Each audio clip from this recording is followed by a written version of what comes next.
All right, good morning, everyone. My name is Lieutenant Nathaniel Rodriguez. I want to thank everyone for being here today. I want to thank New Bedford Cable Network and the Standard Times for being here. We appreciate it. I also want to recognize two of our elected officials that are here with us today, City Councilor Scott Lima and City Councilor William Markey. We appreciate you guys being here. So with that being said, I'm going to introduce our Chief Joseph Cordeiro. He's going to speak about a new program that we're going to be implementing here in the city. Chief Joseph Cordeiro. Thank you, Lieutenant Rodriguez. I'd like to thank, of course, everybody that's here, United Interfaith Action, for originally bringing this up to us. Our elected officials, both councils, appreciate your continued support. Mayor Mitchell could not be here, but I also like to thank him for his support. If he could be, I'm sure he would be, but he's very supportive of this program. Just a little way of background. Several months ago, I had met with the United Interfaith Action Committee. It was a committee, actually, and we had talked about several initiatives that they brought to the table, Hub being one of them. At the time, about 3 years ago, we started a CCIT program, a Critical Crisis Intervention Team, which has been very successful, and we have full intention of keeping it, and they deal mostly with individuals suffering from mental health issues. So this is going to be a great supplement to that. The Hub is a police-led collaborative bringing together government, health, and social agencies together to assess and respond to critical situations that may require multiple agency response, ensuring a rapid response to maximize the effect. The main objective of the Hub is to provide a collaborative response to at-risk and vulnerable populations proactively, based on an understanding of the risk factors, while improving community safety and well-being. This is an additional element in the equation to build relationships and develop a community effort in addressing our community needs.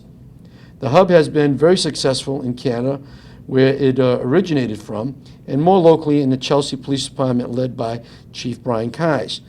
I'm optimistic that we will experience the same level of success there that Chelsea has experienced. It is my intention to build on our existing strong community relationships, which will ultimately enable our proactive impact on individual lives with a positive residual effect on our community. From an operational overview of how this all works, is we will be meeting weekly with a variety of our partners, both social services, health services, and government agencies. At those meetings, individuals that are in a high risk level, or in a situation of high risk, they will be assessed, and a response will be developed at that meeting, and within 24 hours we'll have a response to address those individuals. Ideally, it is to be proactive, identifying these situations early on, while we can respond and prevent a real emergent situation from occurring. That's really the whole idea, the whole crux of it, and reducing crime, because individuals are suffering in these who are high risk and have a variety of variables putting them in a critical situation. If we can wrap around the necessary partners to respond to them within a 24-hour time frame and divert them and get the help that they need, then there's a strong likelihood, as we've seen success in Chelsea and in Canada, that those individuals will not only not commit a crime, but we can divert a lot of pain and suffering from them, and that's what we're here about. It's about a continuum of health services, a continuum of social services, and police services to have that successful outcome. So I'm going to now introduce to you in a minute, Andrea Lambra is going to come. Did I say that right? Lamba. Yeah. Lamba is going to come up and speak a little bit how they got involved with this. But make no mistake, this is a very, very important program that we're putting together, and we expect a high amount of success, and more importantly, to really, with the rubber hits the road, the individuals that are suffering, that are feeling helpless and hopeless out there, that they get all the services and the opportunities within a 24-hour period, so that we can ease that comfort them and ease some of that pain and get them the help that they truly need. So without any further ado, Andrea. As he introduced me, I'm Andrea Shepard Lamba, and I am the Executive Director of United Interfaith Action of Southeastern Massachusetts. And we have been around since our founding in 1996. We are a faith-based community organization that works on social, racial, and economic justice issues, primarily in the cities of Fall River and New Bedford. And in the past year, leaders such as Jack and Renee, who are going to speak briefly today, we prioritized 2 issue areas that we wanted to work on here in New Bedford. And those issue areas were education and public safety. And in our public safety initiative, in doing research around the state of things that were working well in other places, we discovered the HUB program, as Chief Cordeiro mentioned, operating successfully for several years in Chelsea. So we conducted research. We met with Dan Cortez, who's heading up the program for the Chelsea Police Department and the city there. We were impressed by the outcomes and the level of unity that it brings with the service providers and first responders and the results. So we brought it forward to Chief Cordeiro and the police department here, and we held a large community action back in May with community officials and our state representatives and about 200 community members, where we offered to them this program. We asked Chief Cordeiro if he would explore it further, look into it, consider bringing it here in New Bedford, to which he committed that day. He then went out and reached out to Chief Kais in Chelsea, and a team went and saw the HUB table in action. And I think we're impressed again and wanted to bring it here today. So we're here to support the launch, to support the chief and the initiative of the HUB, and we're so excited we could be a part of the process of bringing it to the city.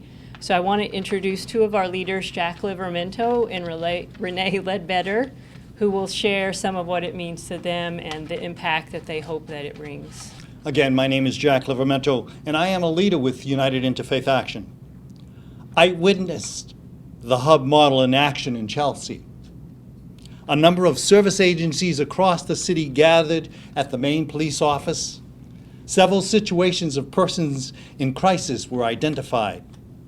The agency that could have the greatest impact on the situation was identified, and a lead agency was assigned the situation. Typically, 2 or 3 of these agencies come together to come up with a specific plan to assist with the situation. They contact the person as soon as possible and put the plan in action. They report back to the HUB on their results and if they encountered any roadblocks. The model works because it brings all service agencies and responders together to come up with a solution for a specific situation. It encourages cooperation between different agencies to have the greatest impact on individual lives who are in crisis and make concrete changes.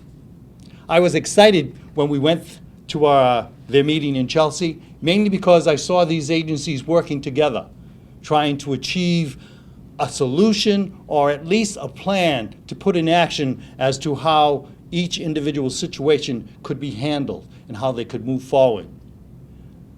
That cooperation was really important. And what is also was important is that the situations of each individual were really brought forward, and they knew where they were going with that particular situation. My name is Renee Ledbetter. I am the UIA board president, as well as the director of the New Bedford Shannon program.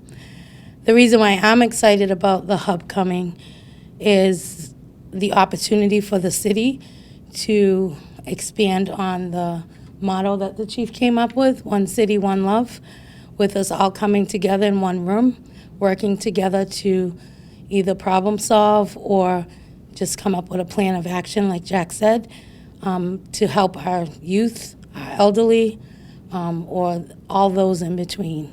So I think bringing the HUB here is a way for us to collaborate together as one city and to be able to create positive results and positive impact for our community. Thank you. Could you address the issue of This is really a departure for traditional law enforcement in terms of not just responding to emergency when it happens, identifying the perpetrator, hunting him or her down, and then making the arrest. This is, how would you describe it? Going to a scene, going to a situation before it happens?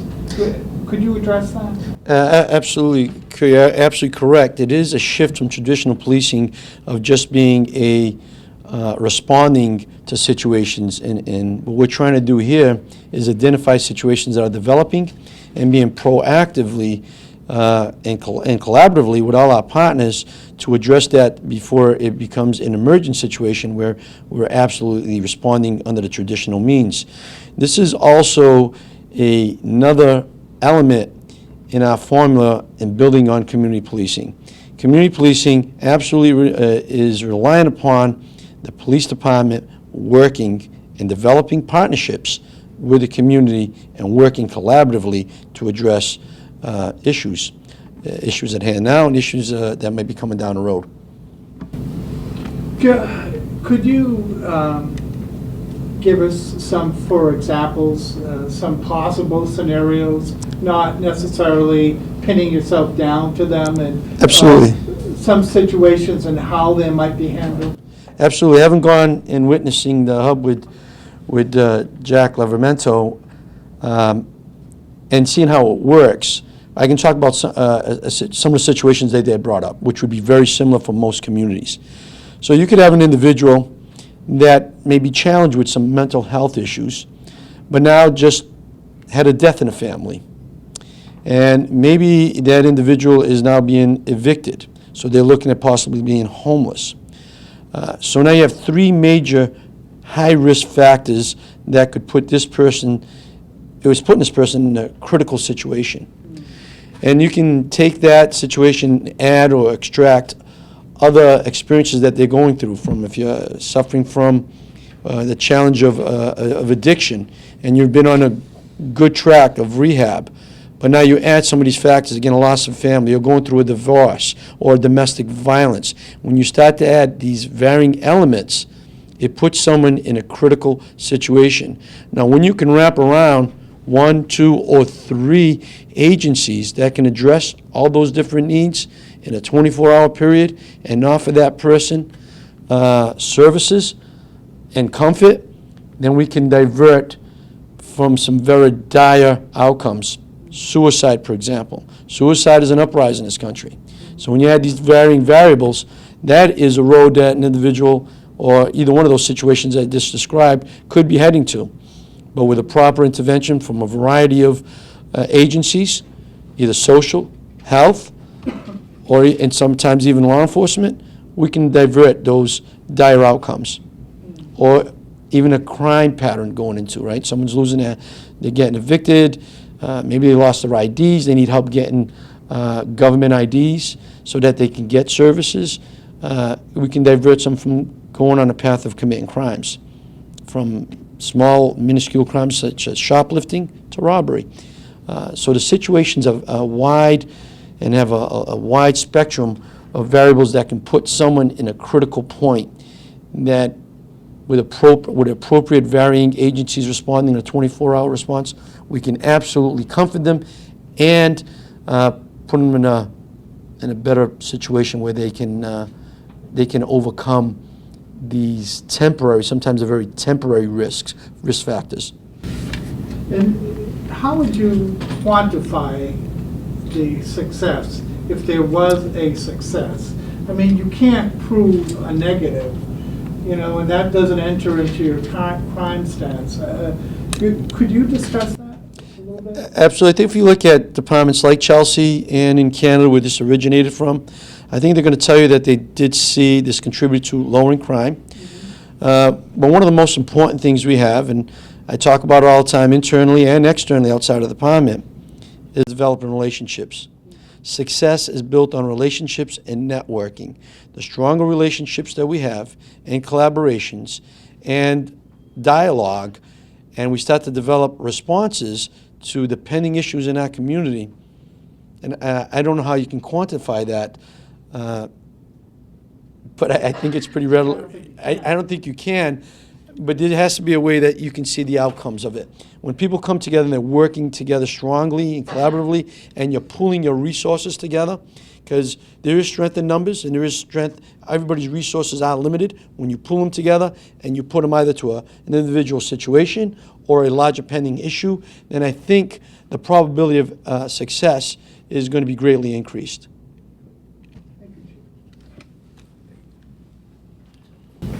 Councilor Markey. Thank you. Just a quick question. How would it work? I mean, is it going to be from issue to issue? You get together as a group, or would you meet monthly, every couple of weeks to discuss things? Or how exactly would that happen? And I'm assuming you do it here at the headquarters. Or? Certainly, it's a great question, and it's a really unique model that was developed. So we'll be meeting weekly. It's a police initiated, but it's a community collaborative. We'll meet here weekly, and any partners at the table can bring an individual situation to the table. Once they bring the individual situation, their information is only mentioned, their personal information, their name is only mentioned once. After that will be referred to as a situational number, and that helps us to manage the restrictions of HIPAA, especially for those in the medical and social field. So any one of the partners can bring up an individual situation. The facts of that situation is brought up very quickly. The group votes as a whole to see if it meets a threshold of the hub. If it does, we immediately identify the varying partners at the table who would be best and appropriate to respond to that situation. Once they're identified after the meeting, those agencies will get together, and then in 24 hours, we'll respond to that individual. The following week, they'll report back to the team with various outcomes. 1, we made contact. 2, they accepted services. 3, we could not make contact. 4, they denied all services. And then we move on, and that's it. But it's a very rapid process. So it's not months of red tape and call this one and call that one and insurance. None of that's completely moved out of the way. All those barriers are completely eliminated. That's one of the beauties of the hub. Anyone else? Well, thank you for coming. Appreciate everybody being here. We're really excited about this, and I think over the next few years we'll really see the positive outcomes.